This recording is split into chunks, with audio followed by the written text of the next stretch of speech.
Get higher, baby. Get higher, baby. Get higher, girl. Hey.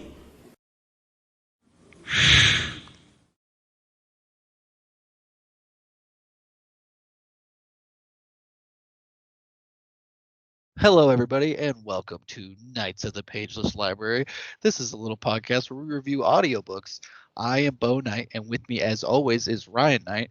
And today we're doing something a little different. We're looking at two Audible Originals in one episode. We are looking at How to Defeat a Demon King in 10 Easy Steps and The Getaway. And I think all of the originals are actually free this month, if I'm not mistaken. All of them? Like I think the so. whole? Oh, really? For coronavirus, yeah. I knew there was a bunch of them for free. That's interesting, though. I think you can get them all this month. Interesting. Yeah, I didn't know that. Wow, so you go back and like pick any of them you want? Well, of the 8 this month, and there are a couple. Oh, you mean like you could pick them all if you wanted to? Right, instead of the normal 2, right? Oh, okay, that makes sense. Yeah. So, what we're doing is the reason we're going to do both of these, and we might start trying to do this a little more in the future, is we will try to get the Audible Originals like soon into the beginning of the month, and then review the 2 that we pick as early as we can in the month to give everybody time throughout the month to, have that information to sit on. Versus what we were kind of doing, we were waiting until like the very end of the month or the next month before we even reviewed them. So we're going to try to be a little more on top of that. As you can see, we barely made it halfway through this month before we got around to it. Well, it's hard when you do like only an episode a week, like only one a week, to get both of them out in 1 month. It's kind of hard. Right. Yeah, and we were spacing them out a little far because we would do like an Audible original, another book, then another Audible original. So what we'll try to do is the originals come out on the first Friday of each month, and we'll try to pick our 2, listen to both of them as quick as we can, and then do an episode on the 2 of them as quick as we can into the month. Yeah. And so if you guys hate this, please email us at kotpl.pod@gmail.com and tell us why it's the worst thing we've ever done. Exactly. Yeah, we're still waiting on some email. So sorry, I didn't mean to cut you off. I thought that was a good segue into No, that was a perfect segue. So with that, let's go ahead and get into this first book. So the first one we're going to talk about is How to Defeat a Demon King in 10 Easy Steps by Andrew Rowe, narrated by Susie Jackson and Steve West. I guess I didn't realize there was 2 narrators in this. I didn't either, but if you think about it, for like you know when she gets like the messages. Oh yeah. Okay. Yeah. I gotcha. That's right. That's why earlier before we started, when I was like, oh yeah, that's what I was surprised myself. Okay, that makes much more sense then. Okay. So Susie Jackson also did The Mystic School of Musicraft. Oh yeah.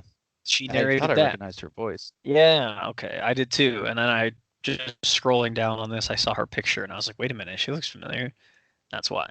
So Andrew Rowe, like reading about him for 2 seconds, I really understand more about this book because he used to be a game designer for Blizzard.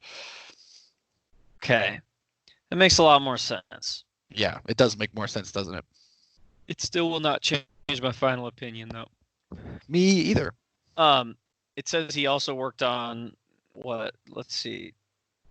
Yeah, okay. It says he draws heavily from games for his inspiration, especially Japanese RPGs. Final Fantasy, Dragon Quest, Legend Fire of Zelda, Emblem, and Legend of Heroes is what it says. But yeah, okay, so that makes a lot more sense as to what this book, the meat of this book. So this book, let's see here. It came out this year, so it's brand new. I think it came out this month. Yeah, this might be its like debut as an Audible original, so it is brand new. So Andrew Rowe is also known mostly for like sci-fi fantasy and sci-fi fiction. Just scrolling quickly through his. He doesn't have a ton of books on here, but yeah, they're all very probably what most people would consider very nerdy books. So, um, so what did you think of Susie Jackson's performance in this one to narrate this one? Yeah, just meh. Yeah. Yeah, I mean, I thought she did okay. I think same thing that I kind of thought with Mistwick. I think she's good. I don't think that she adds or takes away from this story necessarily. I think she's worse in this than Mistwick. Yeah, she was very kind of flat tone in this one for sure. And I don't know. I just don't think she didn't do a very good job of like the main character, like how crafty she is. Like she makes her sound like kind of like a moron. Yeah, I can see that. I don't know. I just think it didn't like the voice she used just didn't fit that well for me. Okay, I mean, I thought she did all right. I'm just like I said, I don't think bad. she took away. It's just not amazing. Sure. And then Steve West, his name's on here, but like I said in the beginning, I didn't realize it was narrated by two people. But there is kind of a overarching narrator, I suppose, and that's who he is. So he maybe has 50 words in the whole book, and a lot of them are repeated. Exactly. Yeah, it's more like a soundboard. Yeah, I mean, you could think of him more like an announcer, I guess. Yeah. So this book, the genre of this, kind of following what we were just talking about, is sci-fi fantasy, and it's. I mean, I'm gonna go ahead and say more fantasy, not sci-fi. Right, it's like high fantasy, right? Yeah, exactly. I would call it high fantasy.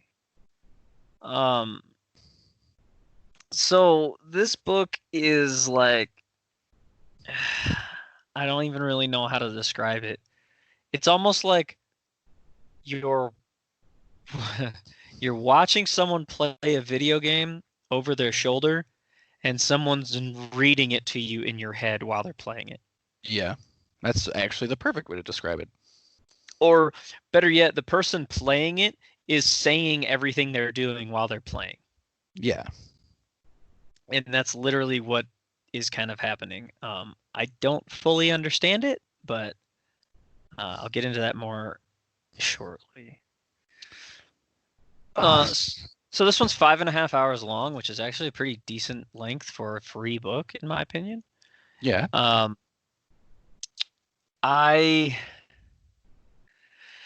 mean, I don't see a price for this one.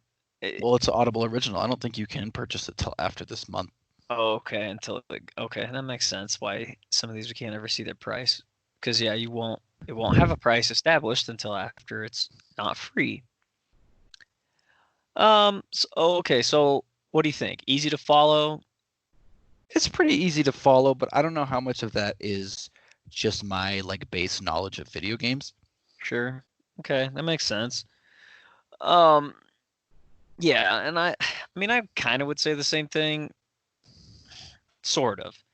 But I mean, I feel like if you miss a paragraph in this one, I guess you'll come back around and you'll kind of get what's going on. So overall, yeah, it's pretty easy to follow. Well, I feel like this book is also kind of aimed towards like children or teenagers. I hope so. Yeah. Would you say it's easy listening? Yeah. Yeah, I thought so too. Pretty simple content actually to take in. I would say even for someone who's not like super into video games like us. Anything else to add before we give our recommendations on this one? No, I don't think so. I think a lot of the stuff I have to say is kind of spoilery stuff. Right. So we'll go ahead and give our recommendations now, and then we'll pass the spoiler wall. So what's your recommendation on this one? I don't know. Like, it's a little long for what it is, To me, it's about 5 hours too long. Not maybe 4 hours too long. Okay. But I didn't like. The sad thing is, like, this is probably one of the better originals that we've listened to in a while. But I still didn't really enjoy a lot of the time with it. Okay. It's fair. Like, I don't think it's bad. And I would say there are things for you here, especially if you're a fan of like Legend of Zelda or even like Dungeons and Dragons. I think there's some good stuff for you here, but I don't think this book is really gonna surprise you or like blow you or like make you think or really like Sure. do anything you don't expect it to do. Right. Okay. I don't know. What did you think? I hated it. You hated it, huh? I hated it. Okay, I get it. I do. I hated all 5 hours and 28 minutes of it, unfortunately. I really did. I didn't really like it all that much either. Dude, it was fantasy word salad is what it was. It's it. It was pandering to We'll get fantasy into people. Yeah, I'll get into it more. I still have more hateful things to say about it. So it was you no recommendation then? No, I would not recommend this at all for free, or if he paid you to listen to it, I wouldn't recommend it. And I'm sorry, Mr. Rowe, but if you hear this, you can email us about it and tell me why you wrote this. But Yeah. I mean, who's this was something. So because I've written several, I've sat down and written quite a few things about like for D&D stuff, like encounters and a campaign and whatnot. I get where he came up with all this material. I get it. I totally get it. However, this was not the way to deliver this story at all. Not in the least. Yeah. The way that it was, like with it being basically like a video game, was stupid. That was so stupid. I 100% agree because it just doesn't make any sense to me. No, it doesn't make any sense at all. I think as a fantasy story, it would have been fine. There was plenty of ways to make a good story out of what he had without making it seem like a video game. I don't understand the whole point of that. Me neither. And it didn't add to the story, it just took away. Yeah, exactly. And I mean, like you said, it's really pandering towards people who like video games. Like that's the only audience I could see this having.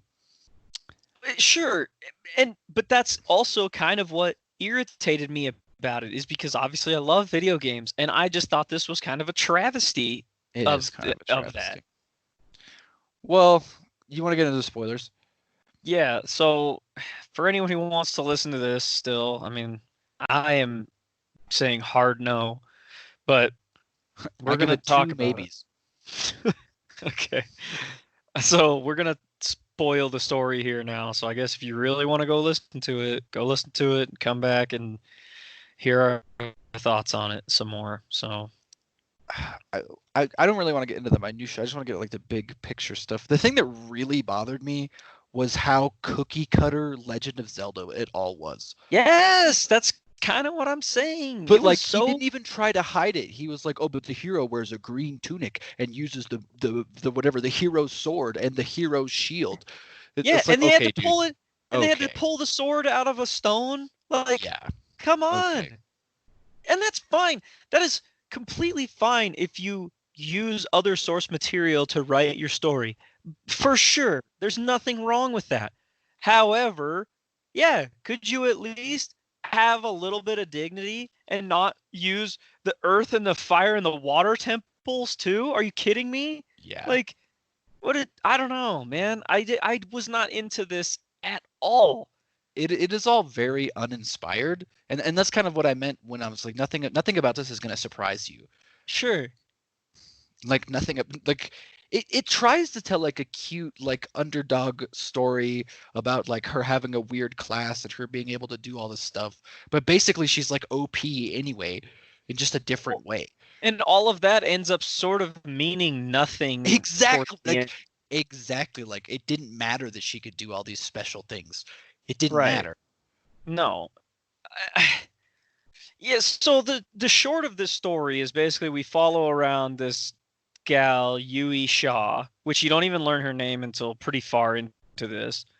She's I'm guessing she's in a video game basically because she talks about earning levels and picking abilities, and apparently she can like see writing in front of her face if she does something she's not supposed to based on the game's mechanics, I guess. But the Uh, thing about that is, I really thought at the end of the game, at the end of the game, the end of the book, it was going to be like, oh, this whole time I was just playing a game, but it doesn't do that. I thought it was going to also, but yeah, no, it just leaves you inside the game or whatever it is. Yeah, and it just like, and it really bothered me that like he tried to like make like this real functioning world, but it didn't make any sense at all. None. I also like it would have made the most sense if at the end it was like, oh yeah, and then I set my controller down and Yeah, I finally beat it. Like that would have made sense because of the way it was also told in like a loop where the Demon King rises every time and the hero always comes to defeat him. So I was like, oh, okay, it's obviously it's a video game because it's in a loop. But then none of that made any sense towards the end of the story. no, it doesn't. I Yeah, also several times when they're like, yeah, the Demon King, he's so powerful and we got to wait another 70 years for the hero to come defeat him. I was like, none of this is not truly a pressing issue because she's talking about like taking all this time to like level up and stuff. But apparently the Demon King's just like marching around burning villages and stuff everywhere. But but the thing is, like, we don't actually get to see any of these atrocities that the Demon King is committing. Like, we don't even get to see like any of his like minions or anything like that. Yep, exactly my point. Yeah. Like, we're just told there's a big bad and somebody's got to stop him because he's the worst big bad there's ever been. Right. But we don't get Exactly. to see or feel any of that. Exactly. So it made there was no tension. None. Like, yeah, it created no tension at all. Yeah, I was sorely disappointed in this. I mean, so I didn't hate it, but I also did. did not enjoy it. I hated it. There I was really a couple did. times I like grabbed the bridge of my nose and I was like, "Are you serious right now?" Yeah, oh yeah, I was face palming quite a few times, cringing. It just sucks because like I enjoy writing like I said, like D&D campaign stuff and encounters and stuff, and that's like up the alley he was kind of going for. But I know for a fact there are guys out there who could write way better stories than this, and all they do right now is write D&D campaigns. So now this clown gets his book published and put out there as like a novel. Like that's I don't know. I think that's just disappointing. Yeah, I mean, I agree. I think this book was kind of a letdown. Because like I said, this could be an interesting story. You take all the video game pandering bullshit out of it, it could have potential to be an interesting story. But just the way he presented it, I cannot appreciate it at all.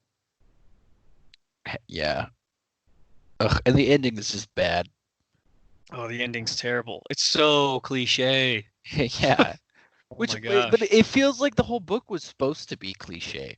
I guess, yeah, that's what he was going for. Is just like the cliche of fantasy cliches. Well, I really wanted to strangle somebody when they were like, "Oh, the hero generally plays a harmonica or whatever, or a flute to cast spells." I was like, "Can you rip off Legend of Zelda anymore?"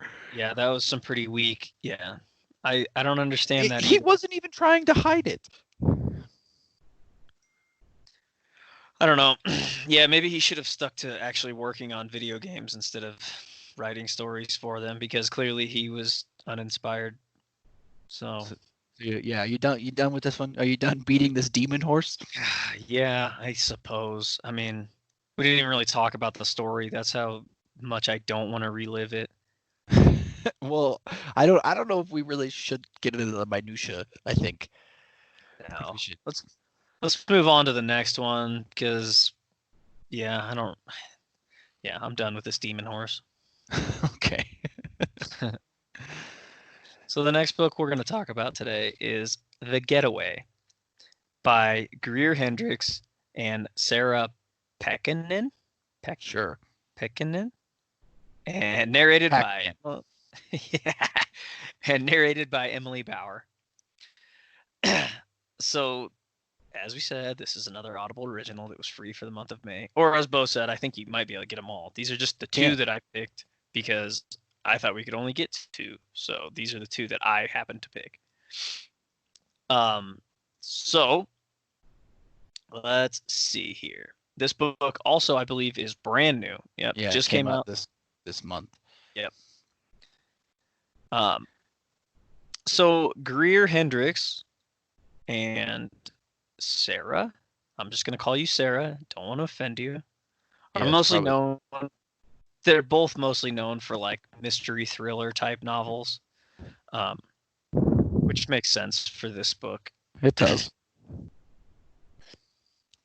So, what did you think of Emily Bauer as the narrator of this one?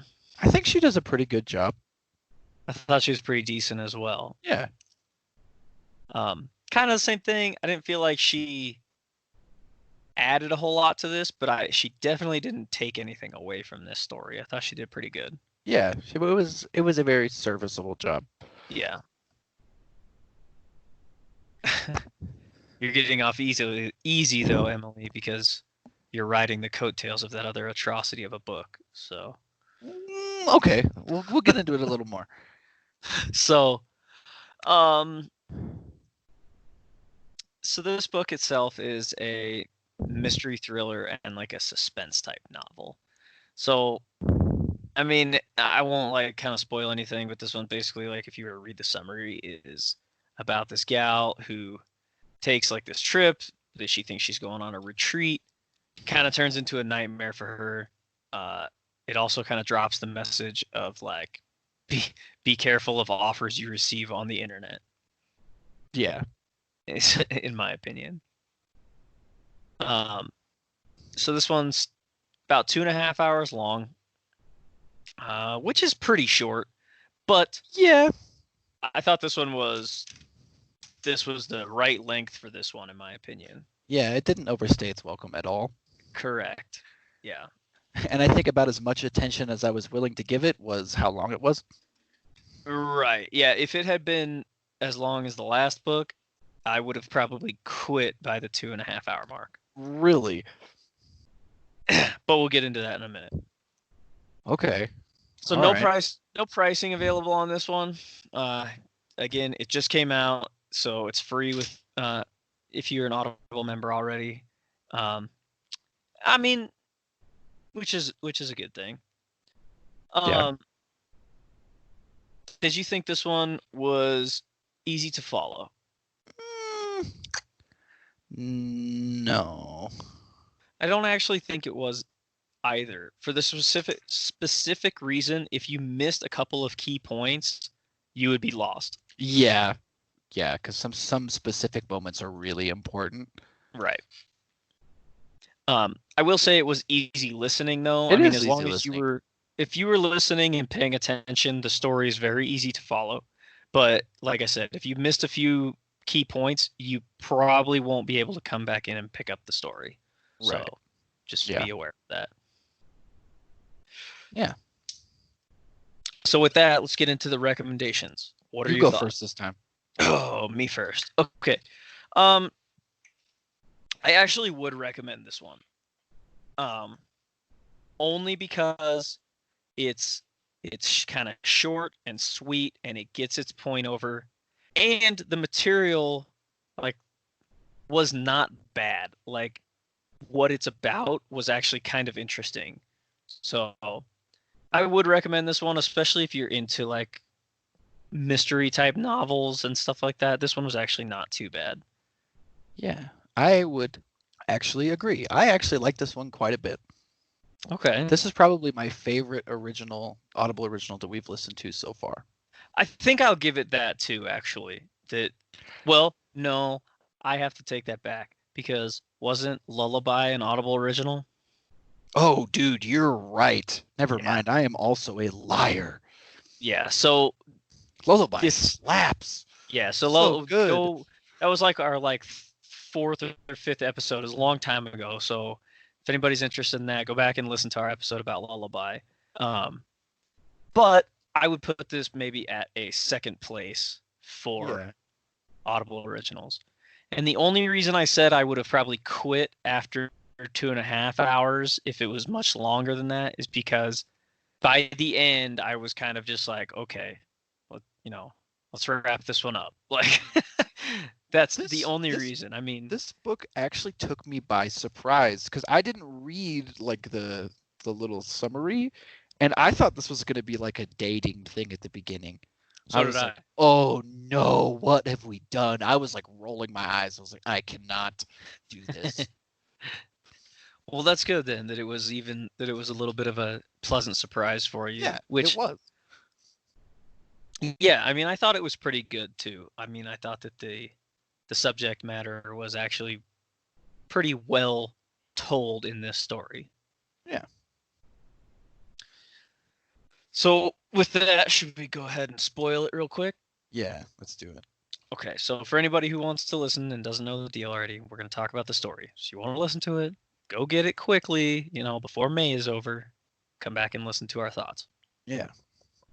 So this book's actually, it starts out pretty good. So this gal, Chloe Powell is her name. So Chloe, basically she's going to go to this retreat because she works like in politics, right? Mm-hmm. And she was a campaign manager, I think. Right, there you go. So she's like stressed out and whatnot, and she gets this invite to this place called the Lakewood Retreat. And she thinks she's basically going to go on like this yoga retreat, and it's going to be all relaxing, and it's going to be just what she needs.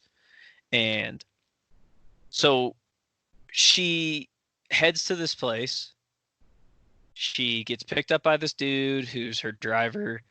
But we already, from the very, very, very get-go, at least I caught onto this, he kind of like, he has her name on a cardboard, very cliche. Mm-hmm. And he's like looking past her though, even though she's standing like right in front of him, because she says he was probably expecting what did she say, like a dark-haired woman? Yeah. Because she recently like dyed her hair blonde. So that's kind of a big deal. So she goes with this guy to the retreat, and she's already getting some weird vibes from the driver even as she's going to this retreat. She gets there. This place is way out in the middle of nowhere, and this guy's, or not this guy. We haven't introduced the guy yet. She gets to this place, it's way out in the middle of nowhere, and the driver basically is like, okay, I'll take your stuff up to your room, whatever, classic stuff like that. Well, it turns out the driver is like the retreat guy. He also owns the retreat. And she's like, wait a minute, you don't have a driver? He's like, my driver was busy and I couldn't have him go get you, or something to that extent. Yeah. So we're already getting some like kind of weird vibes. Like, wait a minute, what? This is kind of a weird retreat, quote unquote, that she's going on. Oh, did I lose you? No, I was gonna let you pick it up from there. Oh yeah, so she goes to this retreat, and yeah, she gets like some weird vibes, and she sees some shoes, and maybe we shouldn't go as in depth as that. Anyway, so there's like a lot of stuff that's just like out of place and strange to her, and especially because she thought when she first was going there, it's supposed to be like a yoga retreat, right? And there's no other women there though. Yeah, and he says something to the effect of, "Oh, the other guests are arriving tomorrow," or something. Well, and he even says, he's like, I stagger my guests' arrival so I'm better able to get to know them. And you're like, oh, okay, that kind of makes sense. Right. Yeah, because you're like, oh yeah, he's a weird yoga guy, weird yoga guru, which yeah. I'm sure there's a lot of out there. So he ends up feeding her dinner, and he's like, and then tonight we're gonna go on a Doesn't he say a yoga something that night, like that first night? I think it's in the morning. Oh yeah. Okay. But they end up going on a walk that night, right? Together. Right. Yeah. That's when the snake shows up. Yeah, which was really bizarre. So he stops her, like they're in like the middle of the woods, and he's like, "There's a certain kind of snake just ahead of us. Don't worry, I have a gun." And I was like, "Okay, this is really awkward." And immediately, though, for some reason, instead of being like weirded out by that, Chloe is like, "Wow, I'm really attracted to this man." Yeah. Like, whose name is Sebastian, by the way. Oh, okay. I couldn't remember their names. So, anyways, they go back to the house, and it's that first night, right? Yeah, that she's up because she can't sleep. So she ends up awake and like looking out her window at this, where she's at this house, and she sees like the guest quarters, and Sebastian had told her that he has a maid. Well, she sees Sebastian go to the guest quarters and then come out of the guest quarters with a woman. So Chloe assumes, oh, that's the maid. And, maybe that's why he's bringing her into the house. Oh, I missed the cop part, didn't I? At dinner. Yeah, the cop shows up at the house. Oh, yeah. Okay, so the cop shows up at the house while they're eating dinner before all that happens because, well, we don't know why. But it kind of is a big deal because that's why Chloe thinks Sebastian's going to get the maid, because the cop told Sebastian that there was like somebody had tried to like get through his security fence or whatever. Mm-hmm. So Sebastian's like, oh, I'll see if the maid wants to sleep in the main house just in case. I'll let you take it from there. Right. And so the maid ends up, well, quote unquote, the maid ends up sleeping with Chloe, and she's like kind of disheveled and like clearly out of sorts, and she's wearing, this book kind of has a thing about shoes. She's like wearing like, I mean, I've never got a pedicure, but supposedly when you get a pedicure, you get like these really flimsy sandals, like slides. Mm-hmm. And she's wearing those, and she's like, that's really weird. And then from there, right, it cuts to the other girl's perspective. Right? Correct. Yeah. What's her name again? Well, it cuts to, before it does that, Chloe sees the note on the hanger in the closet. Remember? Right. It says "Help me." It says "Help me." Yeah. Yeah. Which is like, whoa, wait, what? So now we're like, okay, something really weird's going on here. So the other gal, her name is, oh man, I can't think of it. It'll probably come to me. But then, yes, we cut to her perspective, and basically, oh man, where does it start with her perspective? I cannot remember now off the top of my head. It starts like after she had already spent some time with Sebastian. That's right. Because she's talking about spending time at his house in Lakewood. That's right.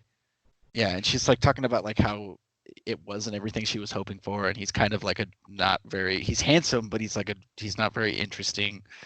He's kind of, and he's kind of like a weirdo, like liar. Yeah, she finds out really quick he's pretty like narcissistic. Yeah. And he's like a college professor, right? Or that's at least what he tells her. Put some quotes on that, but yeah. Yeah, exactly.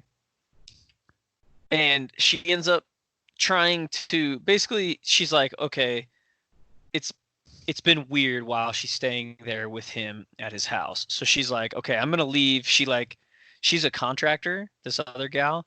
So she's a landscape lady. That's right. The only reason I mentioned that is because that's what I do. Well, there you go. So, there you have an easy way to get out of things now too. You just text one of your buddies and say, "Hey, call me," and act like you have a landscaping emergency. Emergency, dude. Which is the dumbest thing I've ever heard. Yeah, which is basically what she does. And so she calls an Uber, and she's gonna go back to the city. And she ends up not being able to afford the Uber to take her all the way back to the city because it's like $200 to get her back to the city. So she gets on the bus, and she ends up taking the bus back to the city. Well, while she's going back to the city, the bus wrecks. It has an accident. And that's where we kind of find out why the two stories are linked. Because a little earlier, Chloe had told Sebastian she has like a scar on the back of her hand. Right. Yeah, She- she had gotten in a bus crash. That's right. So she says she was in a bus crash as well. So But before it cuts away from Chloe, somebody asks Chloe to switch seats. well, Chloe's the Oh, main right. character. I cannot think of the other gal's name. Chloe asks, or the other lady, I can't remember her name either. I can't remember her name. She gets asked to switch seats on the bus. Keep talking. I'm gonna look it up real quick because it's bothering me. Okay, so then we go back to Chloe in the present time, and they're like having breakfast together. The Chloe, the other girl, and Sebastian, and the other girl like spills some coffee on accident.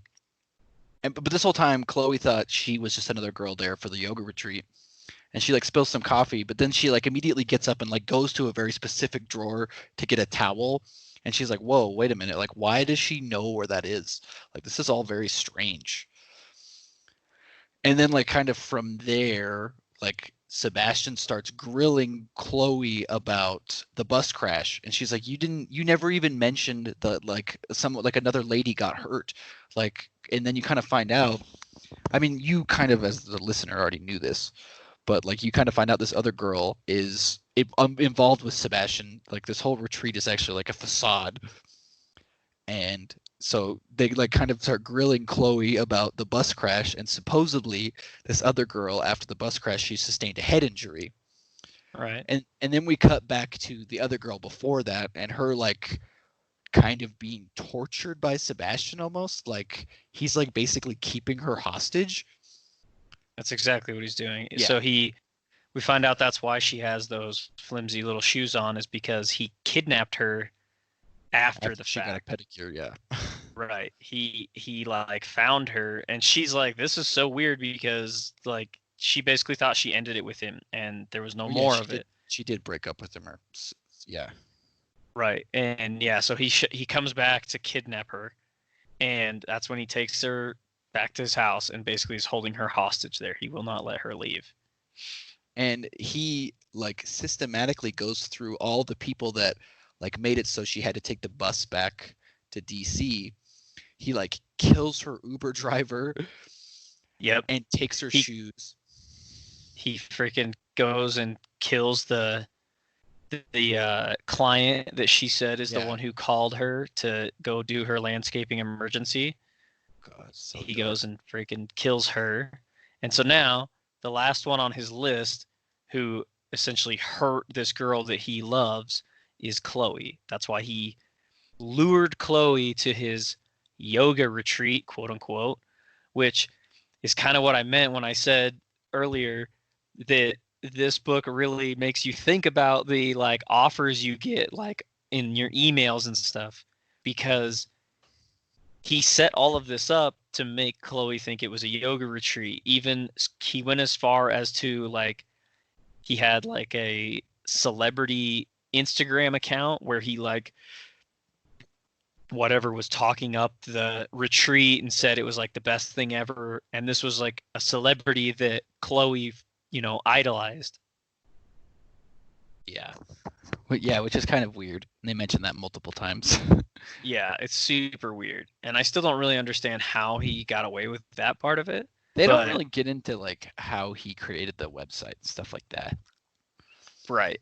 But it was just, let's just put it this way, like this dude is twisted and he doesn't make many mistakes is the thing. No, he's super methodical. Like he's been able to kill all these other women and like nobody knows a thing. Right. Yeah, it's kind of very creepy. So what ends up happening is Chloe and this other gal whose name I still can't find, unfortunately. I'm terrible.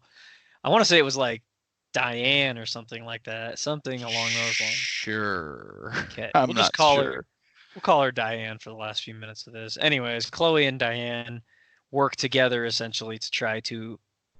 Basically, Diane wants to allow Chloe to escape because she knows she's probably not going to be able to escape. Mm-hmm. So we also had several flashbacks of Chloe being like a swimmer when she was in high school, like competitive Right. swimmer. And then that's kind of a lot of the issues I have with this book is like it gives them. I mean, the swimmer is important, but like it kind of gives you like the backstory about stuff that doesn't matter. Sure. Yeah, there is quite a bit of like filler in there too. Yeah. That's kind of what I mean. If it was much longer, there would have been even more filler, I feel like, which would have been very unnecessary. That's why the length of it was actually not too bad. Yeah. So we got the background on Chloe being a swimmer because she escapes the house and she Right. dives into the lake and swims away from the lake, from the house. And Sebastian just starts popping off rounds with his frickin' pistol because he's insane. And He's in love.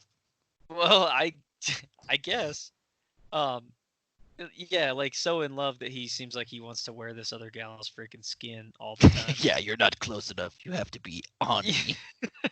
So Ugh. he goes back to the house and he gets Diane, we'll call her, and he's like, "Get in the car. You're driving. We got to go after her because she knows too much." And the keys are already in the car because Chloe had tried to escape in the car because she Right. found the keys. But he thought ahead of that and disconnected the battery. Right. Or something like that. Well, it had to be Because that, right? I think. I feel like that's the most simple thing. No, because she says it still cranks. It still turns over. It just Oh, I doesn't thought fire. it said it clicks. No, I'm pretty sure she said it still cranks. It wouldn't even click if the battery was That's true, disconnected. yeah, it wouldn't do anything. Anyways, either way, he gets under the hood and he does something so that the car starts. And Diane starts it, and then she runs his ass over, which was awesome. Yeah.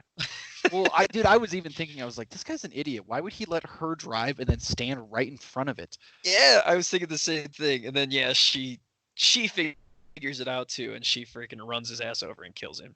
Yeah. It got a little dark there at the end because it's like, oh yeah, the tires squished his head. I was like, Yeah. oh Jesus. It is a little graphic. Yeah, and then Chloe ends up making it to the other side of the river or the other side of the lake, and she like comes up on shore at these other people's house, and they call the cops basically. Yeah. So it's all wrapped up in a nice little 2.5 hour story, which I appreciate. Start, finish, wrapped up in a nice little story, and yeah. Yeah, I think this is actually a decent book, and I think it's probably worth your time. I do too, especially because it's so short. I mean, it's a good story packed into a pretty small amount of time. Yeah. I mean, 2.5 hours for some people is like to and from work sitting in traffic. Yeah. So, Yeah, listen that's a to good this every point. day. You could crush it in a day. Yeah.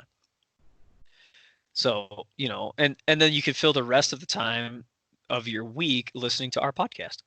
Yeah, exactly. Dude, that was good. I wasn't expecting that.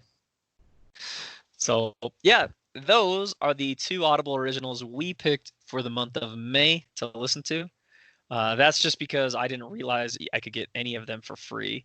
I thought I could only pick 2 like normal. But then again, I don't think there's any way we could have listened to 8 books and then No done way, an episode dude. about them.